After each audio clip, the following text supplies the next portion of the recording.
খাগড়াছড়ির দীঘিনালায় ইউপিডিএফ ও জেএসএস এর কর্মীদের মধ্যে সংঘর্ষে 4 জন মারা গেছেন। রাতে দীঘিনালার সিন্ধু কারবারি পাড়া এলাকায় এই ঘটনা ঘটে। দীঘিনালা থানার ওসি জানান, আধিপত্য বিস্তার নিয়ে শুক্রবার রাত 8:30টার দিকে সংঘর্ষে জড়ায় ইউপিডিএফ ও জেএসএস। এ সময় তাদের মধ্যে গুলি বিনিময় হয়।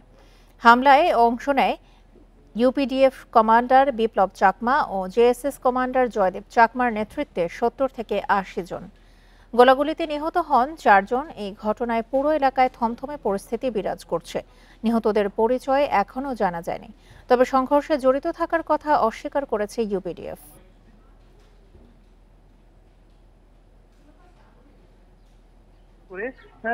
দুই পক্ষের গোলাগুলির বিনিময় গতকালকে রাত 8:30টার দিকে। তার পরবর্তীতে সেখানে 4 জন নিহত হয়।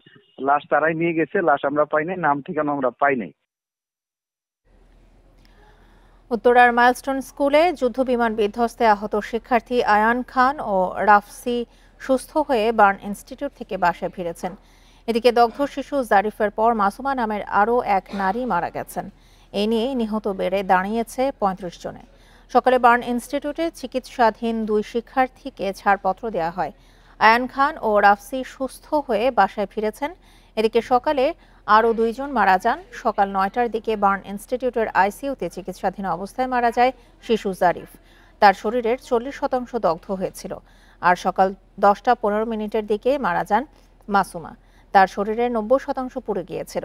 ক্রিটিক্যাল 4 জনের মধ্যে 1 জন ভেন্টিলেশনে এবং 9 জনের অবস্থা গুরুতর বলে জানিয়েছেন প্রতিষ্ঠানটির পরিচালক। এছাড়া সুস্থ 10 জনকে পর্যায়ক্রমে আজ ছাড়পত্র দেওয়ার প্রক্রিয়া শুরু হবে বলেও জানিয়েছে হাসপাতাল কর্তৃপক্ষ। আহতদের উন্নত চিকিৎসার জন্য সিঙ্গাপুর ভারতের দলের সঙ্গে যৌথভাবে পরামর্শ করে সহায়তা করছে চীনের বিশেষজ্ঞ দল। আজকে আমরা 2 জন রোগীকে ডিসচার্জের ডিসিশন হয়ে গেছে। সেই 2 জন রোগী আশা করি আমরা কিছুক্ষণের মধ্যেই তাদেরকে ছেড়ে দিব। 2 জনই বাচ্চা। এই হচ্ছে আমাদের কাছে আপডেট। এর সাথে আমরা আরেকটু আপডেট দিব, যেটা আমাদের ক্রিটিক্যাল পেশেন্টের সংখ্যা এই মুহূর্তে 4 জন এবং সিভিয়ার পেশেন্টের সংখ্যা 9 জন। এর বাইরে নতুন করে আপডেট দেওয়ার মতো আমাদের কাছে তেমন কিছু নাই। জাতীয় বার্ন ইনস্টিটিউট থেকে জানাতে আরও যোগ দিচ্ছেন আমাদের সহকর্মী জাহিদুল ইসলাম। জাহিদুল, কি অবস্থা দেখতে পাচ্ছেন? আজকের ব্রিফিং থেকে যেমনটি আমরা জানতে পেরেছি যে 4 জন ক্রিটিক্যাল রোগী রয়েছেন এবং 9 জন গুরুতর আহত অবস্থায় রয়েছেন। তাদের বিষয়ে সবশেষ কি তথ্য জানা গেছে? আর যেই 10 জনের আজকে পর্যায়ক্রমে রিলিজ দেওয়ার কথা, সেই প্রক্রিয়া কি শুরু হয়েছে কিনা?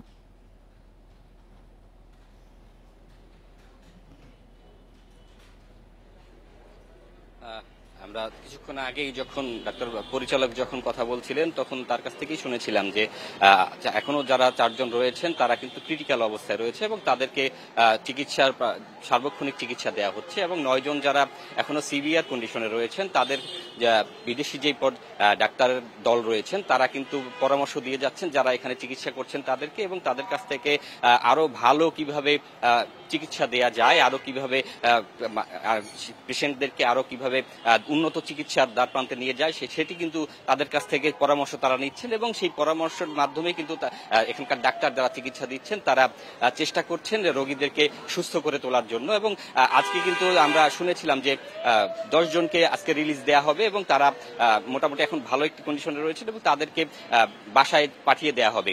এবং সেক্ষেত্রে এখন পর্যন্ত আমরা সেই আলোচনা শোনার পর থেকে এখন পর্যন্ত সেই তাদেরকে রিলিজ দেওয়া হয়নি এবং তারা কিন্তু এখনো হসপিটালে রয়েছেন। তবে তাদেরকে শোনা যাচ্ছে সন্ধ্যার ভিতরেই হয়তোবা তাদেরকে রিলিজ দেয়া হবে। এবং আমরা সবশেষ যে তথ্যটি জেনেছিলাম সেটি এই 10 জনকেই কিন্তু এখানে চিকিৎসা দেওয়া হয়েছে এবং সরকারি খরচেই কিন্তু তারা চিকিৎসা পেয়েছেন এবং তারা বাসায় ফিরে যেতে পারছেন। আরেকটি বিষয় যদি বলে রাখতে চাই সেটি হচ্ছে যে 4 জন খারাপ কন্ডিশনে রয়েছেন তারা কিন্তু এখানকার আইসিইউতেই রয়েছেন। আইসিইউতে কিন্তু তাদের প্রায় 90% বার্নের মতো বার্ন রয়েছে এবং তারা এখন পর্যন্ত চেষ্টা করছেন চিকিৎসকরা যেন এই যারা ক্রিটিক্যাল অবস্থায় রয়েছে তাদেরকে সুস্থ করে তোলার জন্য। এবং বিদেশি পর্যবেক্ষক টিম যারা আছেন তাদের সাথে পরামর্শ করেন। চীনের যে চিকিৎসক পরিষদ রয়েছে এখানে যারা যে টিমটি কাজ করছে সেই টিমটি কিন্তু এর আগেও আমরা দেখেছি যে অনলাইনেও যখন যে কোনো অপারেশন হয়েছে তখন তাদের সাথে যুক্ত হয়েছেন অনলাইনে, এবং অনলাইনের পর কিন্তু তারা আসলে এখন পর্যন্ত কাজ করেই যাচ্ছেন এবং বলছেন যে এই যারা আহত রয়েছেন এখনো তাদেরকে চিকিৎসা দেওয়ার ক্ষেত্রে কোনো ধরনের কৃপণতা করবে না সরকার, এবং আমরা এখন পর্যন্ত যেই অসুস্থ যারা বেশি অতিরিক্ত মাত্রায় অসুস্থ রয়েছেন, যাদের বার্নের 70% উপরে রয়েছে, তারা কিন্তু এখনো বাজে কন্ডিশনের ভিতরে রয়েছেন, এমনটি আমাদেরকে পরিচালক জানিয়েছিলেন। এবং আমরা পরবর্তীতে যেই নির্দেশনা না দেওয়া পর্যন্ত পরবর্তী আবার ব্রিফিং করবেন পরিচালক, তখন কিন্তু জানতে পারবো যে তাদের পরবর্তী এখন পর্যন্ত শরীরের কন্ডিশন কি সেটি আমরা পরে বলতে পারবো। আসলে এছাড়া যারা রিলিজ পাচ্ছেন, অবশ্যই জাহিদ, আপনি তথ্য সংগ্রহ করতে থাকুন, পরবর্তীতে আপনার সঙ্গে আমরা আবারও যোগাযোগ করব। জাতীয় বার্ন ইনস্টিটিউট থেকে জানাচ্ছিলেন আমাদের সহকর্মী জাহিদুল ইসলাম। উত্তরার মাইলস্টোন স্কুল অ্যান্ড কলেজে যুদ্ধবিমান বিধ্বস্তের ঘটনায় দগ্ধ শিক্ষার্থী মাকিনের দাফন সম্পন্ন হয়েছে। শুক্রবার রাতে গাজীপুরের পূর্ব গাছায় জানাজার শেষে পারিবারিক কবরস্থানে তাকে দাফন করা হয়। এর আগে মাকিনের মৃত্যুর খবর এলাকায় ছড়িয়ে পড়লে সর্বত্র শোকের ছায়া নেমে আসে। স্বজন ও স্থানীয়রা ভিড় জমান মাকিনদের বাড়িতে। এ সময় আত্মীয় স্বজন ও এলাকাবাসীর কান্নায় ভারী হয়ে ওঠে পরিবেশ। স্বজনরা জানান, শুক্রবার দুপুরে জাতীয় বার্ন ও প্লাস্টিক সার্জারি ইনস্টিটিউটে চিকিৎসাধীন অবস্থায় মারা যান মাকিন। তার শরীরের 45% দগ্ধ ছিল। একটা জলযন্ত্র মানুষ হারিয়ে যাবে, এটা মেনে নেবার মতো নয়, এটা কাম্য নয়। মানুষকে সালাম কালামের সাথে চলতেন। আসলে ছেলেটা বলতে গেলে এখানে সমাজের 5-10টা ছেলে থেকে আলাদা ছিলেন। টাঙ্গাইলের ঘাড়িন্দা রেল স্টেশনে দলবদ্ধ ধর্ষণের শিকার হয়েছেন এক নারী। এই ঘটনায় 3 জনকে গ্রেপ্তার করেছে পুলিশ। পুলিশ জানায়, শুক্রবার রাতে ব্রাহ্মণবাড়িয়া যেতে ঢাকা বিমানবন্দর থেকে ট্রেনে ওঠেন ওই নারী, কিন্তু ভুল ট্রেনে ওঠার বিষয়টি বুঝতে পেরে ঘাড়িন্দা রেল স্টেশনে নেমে যান।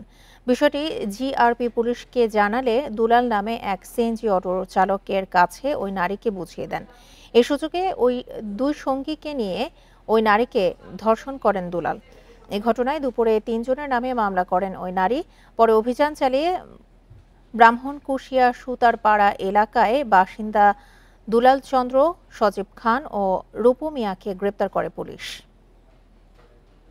জিআরপি পুলিশ এবং উপস্থিত আমাদের থানা পুলিশের কাছে অবগত করলে সাথে সাথে আমরা অভিযান করে এই দুলাল, সজীব এবং রূপ মিয়াকে ধৃত করি।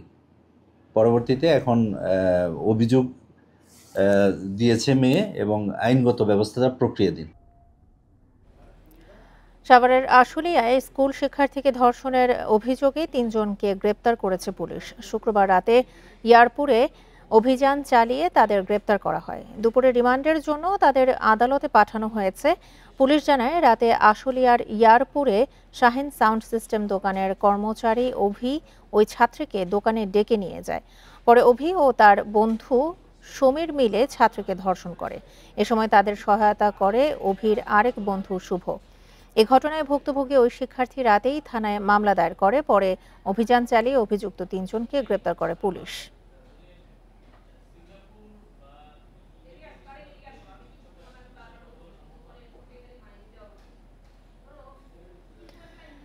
সোশ্যাল মিডিয়ায় ভুল ও অপতথ্য ছড়ানো এবং এআই এর অপব্যবহার নির্বাচন আয়োজনে বড় চ্যালেঞ্জ বলে মন্তব্য করেছেন প্রধান নির্বাচন কমিশনার এএমএম নাসির উদ্দিন। আর পিআর পদ্ধতি নিয়ে তিনি বলেন, সংবিধান পরিবর্তন না হলে আগের পদ্ধতিতেই জাতীয় নির্বাচন হবে। খুলনায় নির্বাচন কমিশন ও প্রশাসনের কর্মকর্তাদের সঙ্গে মত বিনিময় সভায় এ কথা বলেন সিইসি। শনিবার সকালে খুলনা আঞ্চলিক নির্বাচন কর্মকর্তার কার্যালয়ে মত বিনিময় সভায় প্রধান অতিথি হিসেবে যোগ দেন প্রধান নির্বাচন কমিশনার এএমএম নাসির উদ্দিন। সভায় উপস্থিত ছিলেন খুলনা বিভাগের অতিরিক্ত আঞ্চলিক নির্বাচন কর্মকর্তা, সিনিয়র জেলা ও উপজেলা নির্বাচন কর্মকর্তারা। সাংবাদিকদের প্রশ্নের জবাবে সিইসি বলেন, এআই প্রযুক্তি ব্যবহার করে এবং সামাজিক মাধ্যমে নির্বাচন নিয়ে ভুল তথ্য প্রচার হচ্ছে। এটি সুষ্ঠু নির্বাচনের জন্য বড় চ্যালেঞ্জ। একটা ফেসবুকে অপতথ্য দিল বা ভুল তথ্য দিল, একটু যাচাই বাছাই না করে আর 1000 লোকে শেয়ার করে দিল। এটা এই ইলেকশনে এই অ্যাবিউজ অফ এআই, এটা একটা আমাদের জন্য বড় চ্যালেঞ্জ হিসেবে দেখা দিয়েছে। এখন আমরা seriously we are working on it, দেশি বিদেশি বিশেষজ্ঞদের নিয়ে কাজ করছি। পিআর পদ্ধতি নিয়ে এক প্রশ্নের জবাবে সিইসি বলেন, সংবিধান পরিবর্তন না হলে আগের পদ্ধতিতেই ত্রয়োদশ সংসদ নির্বাচন অনুষ্ঠিত হবে। নির্বাচন কমিশনের দায়িত্ব হচ্ছে নির্বাচন করে দেওয়া, পলিটিশিয়ানরা ঠিক করেন কনস্টিটিউশন কি হবে, আইন কি হবে, তারা ঠিক করেন। যেদিন কনস্টিটিউশন অ্যামেন্ডমেন্ট হবে, যে পদ্ধতি ডিফারেন্ট হবে, আমরা তো we are guided by the constitution and the existing law. কারণ ওই কনস্টিটিউশন না বদলানো পর্যন্ত বা আইন না বদলানো পর্যন্ত আমরা তো আগের নিয়মেই প্রস্তুতি নিবই। এনসিপির প্রত্যাশিত শাপলা প্রতীকের বিষয়ে সিইসি বলেন, রাজনৈতিক দলের নিবন্ধন প্রক্রিয়া শেষ হলে এ বিষয়ে সিদ্ধান্ত হবে। শাপলা আমাদের তালিকাভুক্ত প্রতীক নয়, আর এনসিপি তো প্রতীক আমরা দেই একটা দল রেজিস্টার্ড হলে। অভিজিৎ পাল, ইন্ডিপেন্ডেন্ট নিউজ, খুলনা। কোনো বাংলাদেশি অবৈধভাবে ভারতে থাকলে যথাযথ প্রক্রিয়ায় তাদের গ্রহণ করা হবে, কিন্তু ভারতে থাকা রোহিঙ্গা শরণার্থীদের গ্রহণ করা হবে না, এমন মন্তব্য করেছেন স্বরাষ্ট্র উপদেষ্টা জাহাঙ্গীর আলম চৌধুরী।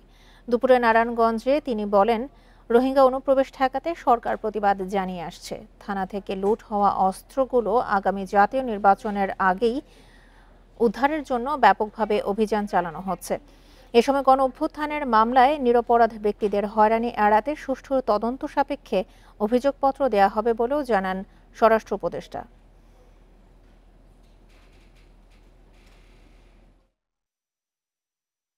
যারা বাংলাদেশি নাগরিক ওখানে আছেন তাদের তো আমাদের নিতে হবে। আপনি হয়তো 10 বছর হোক বা 20 বছর হোক, যদি আপনি ওখানে যেয়ে থাকেন, বাট আপনি যদি আমাকে বাংলাদেশিও নিয়ে থাকেন, বাট যারা রোহিঙ্গা তাদের আমরা অ্যাকসেপ্ট করতেছি না, রোহিঙ্গাদের আমরা ওখানে ফেরত পাঠিয়ে দিচ্ছি। তারপরে বিচার, সংবিধান সংস্কার সহ নতুন প্রজন্মের সব দাবিকে নির্বাচনের একমাত্র দাবিতে পরিণত করা হয়েছে বলে মন্তব্য করেছেন এনসিপির আহ্বায়ক নাহিদ ইসলাম। দুপুরে মৌলভীবাজারে জুলাই পদযাত্রা উপলক্ষে পথসভায় এসব মন্তব্য করেন তিনি। বলেন, দেশে নতুন সংবিধান প্রয়োজন, যেখানে মানবাধিকারের কথা লেখা থাকবে। অভিযোগ করেন, নতুন সংবিধানের দাবির বিপক্ষে দাঁড়িয়ে যাচ্ছে বিভিন্ন রাজনৈতিক শক্তি। পুরনো আইনে দেশ পরিচালনা করতে দেওয়া হবে না বলেও হুঁশিয়ারি দেন নাহিদ ইসলাম। পরে শ্রীমঙ্গলে যান এনসিপির নেতাকর্মীরা। সেখানে মত বিনিময় সভা শেষে কিশোরগঞ্জে পদযাত্রা ও সভা করবে দলটি। সংবিধান ছিল বাংলাদেশের মুক্তিযুদ্ধকে, বাংলাদেশের স্বাধীনতা সংগ্রামের আকাঙ্ক্ষাকে নষ্ট করে দিয়ে মুজিববাদী সংবিধান প্রতিষ্ঠা করার চক্রান্ত। আমরা সেই চক্রান্তের ভিতরে গত 54 বছর ছিলাম, কিন্তু জুলাই গণ অভ্যুত্থানের মাধ্যমে আমরা সেই চক্রান্ত থেকে বের হতে চাই। আমরা গণতন্ত্রের পক্ষে লড়াই করা শক্তি, আমরা ভোটাধিকারের জন্য লড়াই করা শক্তি, কিন্তু বিচার সংস্কার ছাড়া নির্বাচন অর্থহীন হয়ে যাবে। বঙ্গোপসাগরে নিম্নচাপের প্রভাবে এখনও উপকূলের বিভিন্ন জেলায় থেমে থেমে বৃষ্টি হচ্ছে। জোয়ারের সময় স্বাভাবিকের তুলনায় পানির উচ্চতা বাড়ায় প্লাবিত হচ্ছে নিম্নাঞ্চল। এতে দুর্ভোগ বেড়েছে স্থানীয়দের। ফসলের ক্ষতির পাশাপাশি তলিয়ে গেছে মাছের ঘের। এদিকে রোববারও বৃষ্টির পূর্বাভাস দিয়েছে আবহাওয়া অফিস। নিম্নচাপ সরে গেলেও এখন উত্তাল সাগর। বৈরী আবহাওয়া বিরাজ করছে উপকূল জুড়ে। থেমে থেমে বৃষ্টির পাশাপাশি বেড়েছে প্রায় সব নদ নদীর পানি। শনিবার সকাল থেকেই বরিশালে থেমে থেমে বৃষ্টি হচ্ছে। জোয়ারের সময় স্বাভাবিকের তুলনায় পানির উচ্চতা বাড়ায় প্লাবিত হচ্ছে নিম্নাঞ্চল। জোয়ার আসলে নদীর পানিতে ঘর বাড়ি দুয়ার সব রাস্তাঘাট তলাইয়ে যায়। যখন পানি নামে ঘর কাদা কাদা হয়ে যায়, এই পানিগুলো আমাদের কাঁচান লাগে, মালামাল নিচে থাকলে এগুলো ভিজে যায়। এদিকে রোববারও বরিশালে মাঝারি অথবা বজ্রসহ বৃষ্টির পূর্বাভাস দিয়েছে আবহাওয়া অফিস। এখন নিম্নচাপটা অতিক্রম অলরেডি স্থলভাগ অতিক্রম করেছে, কিন্তু এর প্রভাবটা থাকবে এবং বৃষ্টিপাত আজকে রাত্রে এবং আগামীকালকেও কিছু পরিমাণ থাকতে পারে। পটুয়াখালীতেও থেমে থেমে বৃষ্টি হচ্ছে।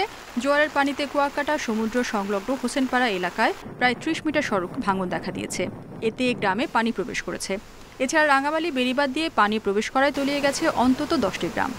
যেভাবে ভাঙা শুরু করছে এদিকে সব শেষ হয়ে যাওয়া হচ্ছে। আমরা সবাই খুব আতঙ্কে আছি। প্রতি সপ্তাহে যে জোবাগুলো হয়, জোবায় সবকিছু ভাঙে যাইতেছে, মানে আস্তে আস্তে ভাঙে কুলের দিকে আইতেছে। চাঁদপুরে মেঘনা নদীর পানি বেড়েছে। জেলার হাইমচরে 4 ইউনিয়নে জোয়ারের পানি ঢুকে তৈরি হয় জলাবদ্ধতা। অতিরিক্ত জোয়ারে আমাদের এখানে পানের বরজ, তারপর ফসলের মাঠ, মানুষের বাড়িতে বিভিন্ন ধরনের ক্ষয়ক্ষতি হয়েছে। জোয়ারের পানিতে পানের বুট ডুবে গেছে, বেশি ক্ষয়ক্ষতি হতে পারে। লক্ষ্মীপুরেও থেমে থেমে বৃষ্টি হয়েছে।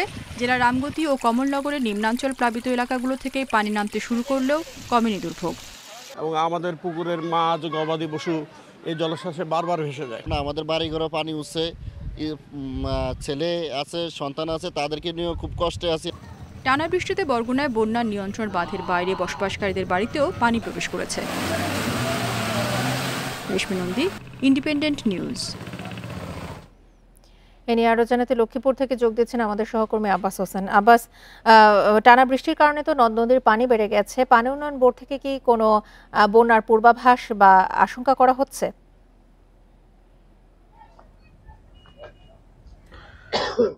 যদিও লক্ষ্মীপুরে এখন কিন্তু বৃষ্টি হচ্ছে না, তো কিন্তু এর আগেও আমরা দেখেছি সকাল থেকে গড়ি গড়ি বৃষ্টি হচ্ছে। গত শুক্রবার ধরে বৃষ্টি হয়েছিল। তবে আমি এখন যেখানে আছি এটি লক্ষ্মীপুর সদর উপজেলার যে মজুচৌধুরীহাট ঘাট এলাকায়।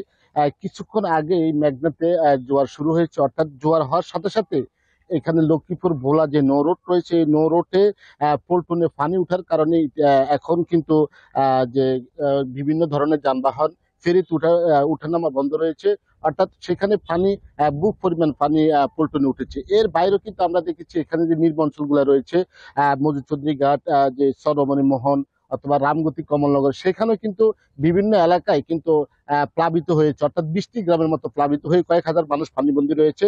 অর্থাৎ গত 2-3 দিন ধরে এভাবে পানি কিন্তু উঠানামা করছে, অর্থাৎ 12 থেকে 14 ঘন্টা মানুষ পানির নিচে তলিয়ে থাকে। তবে এটি আরো কয়েকদিন এই ধরনের পানি অব্যাহত থাকবে, অস্বাভাবিক জোয়ার যেটি সেটি অব্যাহত থাকবে বলে জানিয়েছেন পানি উন্নয়ন বোর্ডের যিনি নির্বাহী প্রকৌশলী রয়েছেন তিনি বলছেন ইতিমধ্যে নদীতে প্রায় 4 থেকে 5 ফুট পানি বৃদ্ধি পেয়েছে, এটি আরো কয়েকদিন অব্যাহত থাকবে। তবে যদি পানি এভাবে অব্যাহত থাকে তাহলে কিন্তু হয়তো বন্যার যে আশঙ্কা সেটি তারা করছেন।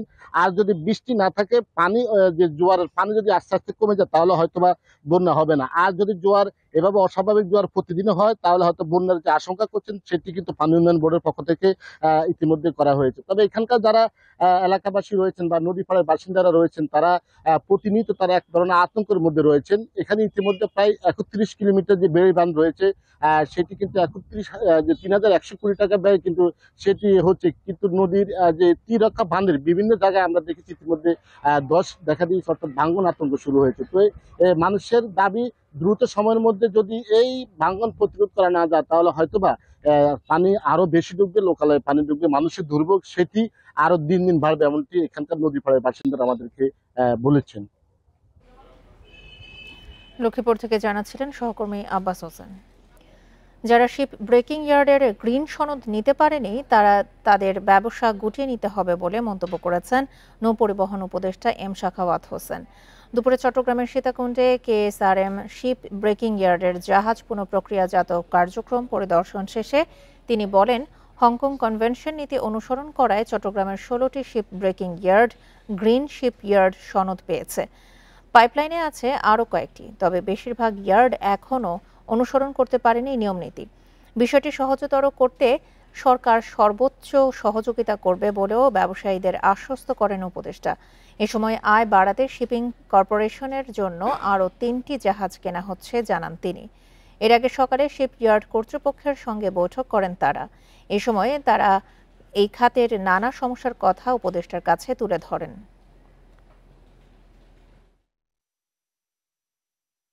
তারা গ্রিন ইয়ার্ড হতে পারবেন না, আনফর্চুনেটলি তাদেরকে এই ব্যবসা থেকে গুটিয়ে নিয়ে আসতে হবে। কাজেই যদিও জুন মাস চলে গেছে, তবুও হয়তো আমরা আইএমও থেকে একটা এক্সটেনশন নিতে পারি, সেটাও 3 থেকে 6 মাসের বেশি হবে না। গাজীপুরের কালিয়াকৈরে মকশবিলে নৌকা উল্টে 3 জন নিখোঁজের ঘটনায় রফিকুল ইসলাম নামে একজনের মরদেহ উদ্ধার করা হয়েছে।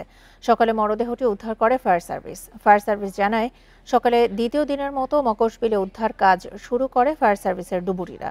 এ সময় নিখোঁজ রফিকুল ইসলামের মরদেহের সন্ধান পান তারা। অপর 2 জনকে উদ্ধারে কাজ করছে ফায়ার সার্ভিসের ডুবুরি দল। এর আগে শুক্রবার বিকেলে সুরিচালা থেকে মকশবিলে পিকনিকের নৌকা নিয়ে ঘুরতে যান 5 বন্ধু।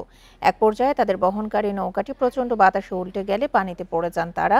এ সময় 2 বন্ধু সাকিব হোসেন ও আরাফাত সাঁতরে তীরে উঠতে পারলেও অপর 3 জন পানিতে ডুবে যায়।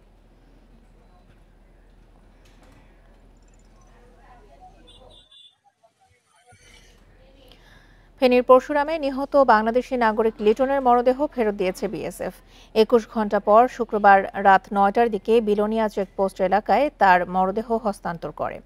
এ সময় বিজিবি ও পুলিশের উপস্থিতিতে লিটনের বাবা মনির আহমদ ছেলের মরদেহ গ্রহণ করেন।